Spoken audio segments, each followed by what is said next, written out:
श्रोतेहो नमस्कार. आकाशवाणीच्या अर्थविशेष या कार्यक्रमात आपलं मनःपूर्वक स्वागत. अर्थविशेषच्या आजच्या कार्यक्रमात आपण ऐकणार आहोत बँकांच्या आर्थिक स्थितीबद्दल. मागच्या आठवड्यात फिच या जागतिक पतमानांकन संस्थेनं जागतिक आर्थिक महासत्ता समजल्या जाणाऱ्या अमेरिकेचे भांडवली बाजारातील पतमानांकन AAA या सर्वोच्च स्थानावरून दुसऱ्या स्थानावर म्हणजेच AA+ या पातळीवर आणून ठेवला आहे.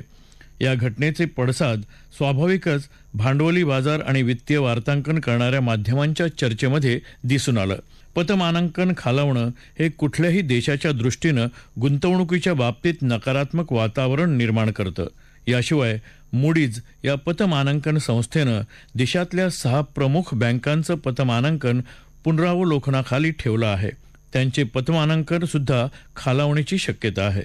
या वृत्तामुळे मंगळवारी अमेरिकी शेअर बाजारात सुरुवातीच्या व्यवहारात मोठी घसरण पाहायला मिळाली. डाऊ जोन्स जवळपास 450 अंकांनी घसरला तर S&P 500 आणि नॅसडॅक देखील 1% अधिक कोसळला. अमेरिकेतल्या silicon valley bank, signature bank आणि फर्स्ट रिपब्लिक या 3 मोठ्या बँका या आधीच बुडाल्या होत्या. अमेरिकेची केंद्रीय बँक फेडरल रिझर्व्ह वाढती महागाई नियंत्रणात ठेवण्यासाठी सातत्यानं व्याजदर वाढवत आहे. सध्या देशातला व्याजदर 22 वर्षांच्या उच्चांकावर असून त्यामुळे अमेरिकन बँकांची अवस्था आणखी बिकट झाली आहे. जास्त व्याजदरामुळे बँकांच्या स्थिर रोख्यांचं मूल्य कमी झालं आहे आणि त्यातून या बँकांना रोखतेच्या प्रश्नाचा सामना करावा लागू शकतो असं मूडीजचं म्हणणं आहे. अमेरिकेत असलेल्या अस्थिरतेमुळे भारतीय भांडवली बाजारावर थोडाफार परिणाम होत असला तरी भारतीय बँकांच्या स्थिरतेचा मात्र कोणताही प्रश्न उद्भवत नाही. रिझर्व्ह बँकेनं मागील काही वर्षात भारतीय बँकांना लावलेल्या शिस्तीची फळं आज अर्थव्यवस्थेला चाखायला मिळत आहेत.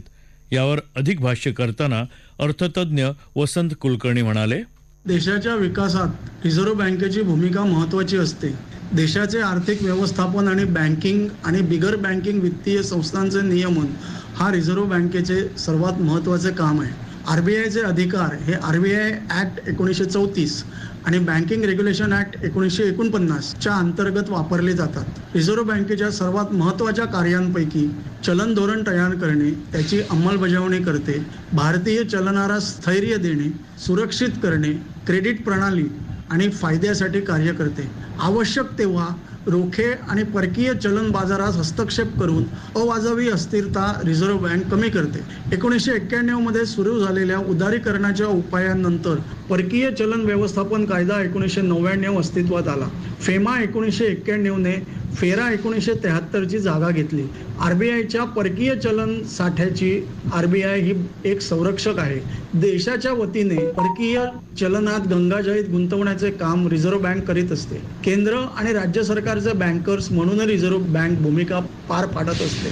पुरेशा प्रमाणात चलन वितरित करण्याच्या उद्देशाने राष्ट्रीय चलनाची निर्मिती, वितरण, उत्पादन, एकूण प्रशासकीय जबाबदारी रिझर्व्ह बँकेकडे आहे. नुकताच रद्द झालेल्या 2000 रुपयांच्या नोटा रिझर्व्ह बँकेने याच भूमिकेतून रद्द केल्या.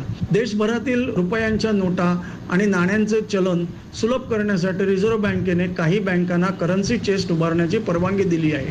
करन्सी चेस्ट ही बँकांची अशी कार्यालये आहेत जिथे रिझर्व्ह बँकेच्या वतीने चलनी नोटा आणि रुपया आणि नाणी साठवली जातात आणि आजूबाजूच्या परिसरातील बँकांना रिझर्व्ह बँकेच्या वतीने वितरित केली जातात. भारतामध्ये विविध प्रकारच्या बँका अस्तित्वात आहेत, जसे की व्यापारी बँका ज्याला आपण कमर्शियल बँका असं म्हणतो, सहकारी बँका म्हणजे कॉपरेटिव्ह बँक, ग्रामीण बँका आणि खाजगी क्षेत्रातील बँका अस्तित्वात आहेत. रिझर्व्ह बँक ही या बँकांचे नियमन आणि देखरेख करणारी संस्था आहे. बँकिंग नियमन कायदा 1949 हा असा कायदा आहे की जो भारतातील बँकांचे नियमन करण्यासाठी हा कायदा 16 मार्च 1949 रोजी अस्तित्वात आला.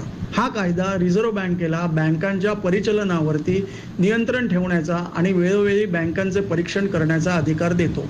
हा कायदा बँकिंग कंपनी कायदा 1949 म्हणून संमत करण्यात आला. तो 1956 पर्यंत जम्मू काश्मीरला लागू नव्हता. हा कायदा बँकेच्या दैनंदिन कारभारावरती लक्ष ठेवतो. या कायद्यात वेळोवेळी सुधारणा करण्यात आलेल्या आहेत. या कायद्याअंतर्गत रिझर्व्ह बँक बँकांना परवानगी देऊ शकते, भागधारक म्हणजे शेअर होल्डिंग आणि मतदानाच्या अधिकाराचे नियमन करू शकते, व्यवस्थापनाची नियुक्ती पाहू शकते, ऑडिटसाठी सूचना देऊ शकते, 2 बँकांच्या विलिनीकरणासाठी बँकांना अवसायात काढण्याची रिझर्व्ह बँकेची परवानगी या कायद्याअंतर्गत दिली जाते. बदलत्या परिस्थितीत रिझर्व्ह बँक वेळोवेळी बँकांच्या नियमासाठी वेगवेगळी परिपत्रके प्रसिद्ध करीत असते. भारतीय बँकांना सक्षम करण्यात रिझर्व्ह बँकेकडून वेळोवेळी कठोर भूमिका घेतली जाते. या भूमिकेवर बँकिंग क्षेत्रातील विविध घटकांकडून अनेक आक्षेप सुद्धा नोंदविले जातात. रिझर्व्ह बँक एक कठोर नियामक म्हणून जगभरात ओळखली जाते. आज बँकांना अनुत्पादित कर्जाची नफ्यातून तरतूद करायला लावून बँकांच्या खातावण्या स्वच्छ करण्याचे श्रेय रिझर्व्ह बँकेला द्यायला हवे. आज भारतात बँकिंग क्षेत्राचा विकास आणि विस्तार होण्यात रिझर्व्ह बँकेचा नक्कीच मोठा वाटा आहे. आज सामान्य माणूस ज्या विश्वासाने बँकांमध्ये मुदत ठेव करतो आणि आपला पैसा मुदत ठेवीमध्ये सर्वात सुरक्षित गणला जातो, याचे श्रेय नक्कीच रिझर्व्ह बँकेला द्यायला हवे. श्रोतेहो, भारतीय अर्थव्यवस्था उर्वरित जगाबरोबर जोडली गेली आहे. 2008 मध्ये आंतरराष्ट्रीय आर्थिक अरिष्ट कोसळलं होतं. त्याची सुरुवात अमेरिकेपासून झाली होती. अमेरिकेला जेव्हा शिंक येते तेव्हा उर्वरित जगाला सुद्धा सर्दी होण्याची शक्यता निर्माण होते असं म्हटलं जातं. सध्या मात्र तशी परिस्थिती दिसत नाही. भारतीय अर्थव्यवस्था आपल्या अंतर्गत व्यवस्थांच्या आधारावर मजबूतीनं उभी असल्याचं दिसून येतंय. भारतीय भांडवली बाजार काही प्रमाणात उतरू शकेल अशी शक्यता वर्तवतानाच ती अमेरिकेच्या प्रभावा एवढी नसेल असंही म्हटलं जातंय. एकूणच राष्ट्रीय आणि आंतरराष्ट्रीय घटनांचा रोख आणि त्याचा भांडवली बाजारावर होणारा परिणाम यावर चर्चा करताना अर्थतज्ञ उदय तारदाळकर म्हणाले, भारतीय शेअर बाजार नवीन उच्चांक गाठत असताना काही गोष्टींचा विचार करणं हे अत्यंत आवश्यक आहे.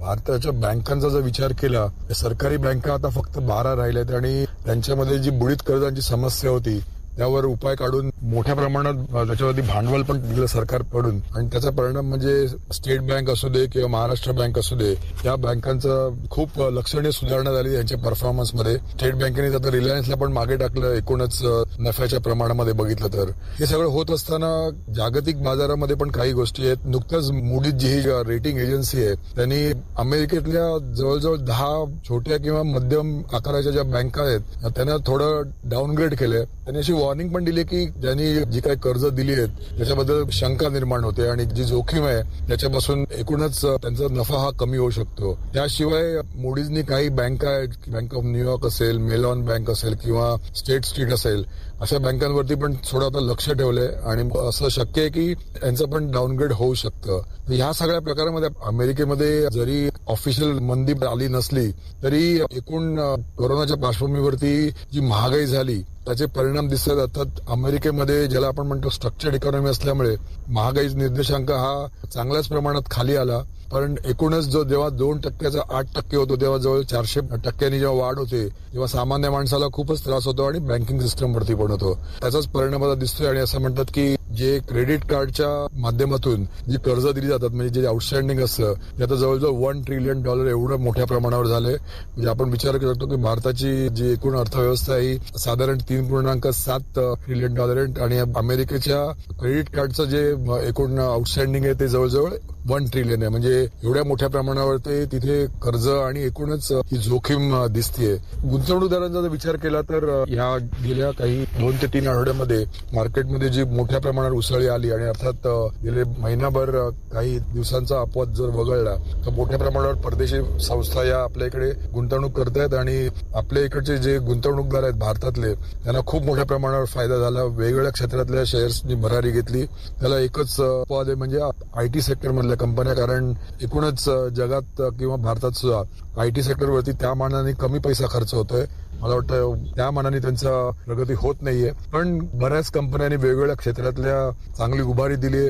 आपल्याला माहिती आहे की गेले 2 ज्या सभा झाल्या आरबीआयच्या पतधोरण समितीने त्यांनी ज्याला आपण म्हणतो पॉज घेतला म्हणजे इंटरेस्ट रेट वाढवले नाहीत किंवा कमी केले नाहीत. अर्थात वाढवणं हे प्रत्येक ठिकाणी अपेक्षित होतं आणि आता उद्या पण मीटिंग आहे आरबीआयची, त्यातून पण दिसणार की एकंदरीतच काय ते ह्यातून आपला एकूण स्टान्स घेतात. थोडी चिंता आहे जी महागाईची अजूनही आहे आणि पाऊस अपेक्षेप्रमाणे झाला नसता तरी समाधानकारक नक्कीच आहे. त्यामुळे एकूण पेरणी कशी होते यापुढे, कारण उत्तरेच्या भागात अजून थोडी पेरणी होण्याचं काम बाकी आहे. या सगळ्या परिस्थितीमधून एकूण येतं वर्ष आहे, त्यात 2 निवडणुका होऊ घातल्यात, काही राज्यातल्या, नंतर लोकसभेची निवडणूक आहे 2024 साली. त्यामुळे भांडवली बाजारात चढउतार हे नक्कीच दिसणार आणि त्यासाठी गुंतवणूकदारांनी आपण ठरवायला पाहिजे की आपल्याला किती नफा पाहिजे, किती परतावा पाहिजे. कुठलाही लोभ न ठेवता, हाव न ठेवता आपण जे घातलेले पैसे आहेत त्याचा नफा खिशात आणला आणि नंतर पुन्हा आपण ज्याला म्हणतो कॅश इज किंग, त्या दृष्टीने राहिलं तर नक्कीच बरं पडेल. कारण शेवटी मार्केटमध्ये चढउतार असतात, जसा जीवनाचा भाग आहे तसा मार्केटचा पण भाग आहे. पण त्या दृष्टीने गुंतवणूकदारांनी नक्कीच सतर्क आणि सजग राहणं जरुरीचं आहे. बँकिंग प्रणाली कोणत्याही देशाच्या अर्थव्यवस्थेच्या वृद्धीचं इंजिन असतं. बँकिंग प्रणाली व्यवस्थित असेल तर अर्थव्यवस्था सुदृढ असते. बँकांच्या माध्यमातून पतपुरवठा चालू राहतो, त्यामुळे उत्पादन चालू राहतं. उत्पादन चालू असलं तर रोजगार निर्मिती होते. रोजगार निर्मितीमुळे मागणी तयार होते आणि ही मागणी पूर्ण करण्यासाठी परत एकदा उत्पादन वाढवावं लागतं. त्यामुळेच बँकिंग प्रणाली सुदृढ असेल तर अर्थव्यवस्था वाढती राहते. रिझर्व्ह बँकेनं मागच्या दशकाप्रमाणेच याही दशकात आपली भूमिका चोख बजावली असल्यानं आंतरराष्ट्रीय स्थिती पूर्ण सकारात्मक नसली तरी भारतीय अर्थव्यवस्था मात्र आपलं महत्त्व आणि स्थान टिकवून आहे. 21वं शतक जर भारताचं असेल तर सक्षम बँकिंग प्रणाली हाच त्याचा पाया असू शकतो. श्रोते हो, याबरोबरच आजचा अर्थविशेष हा कार्यक्रम संपला. आकाशवाणी मुंबईच्या प्रादेशिक वृत्त विभागानं हा कार्यक्रम सादर केला. संपादक आणि सादरकर्त्या सरस्वती कुवळेकर, निर्मिती सहाय्य भारती गांधी, लेखन आणि समन्वय विनोद देशपांडे आणि निवेदन शैलेश मोहिते.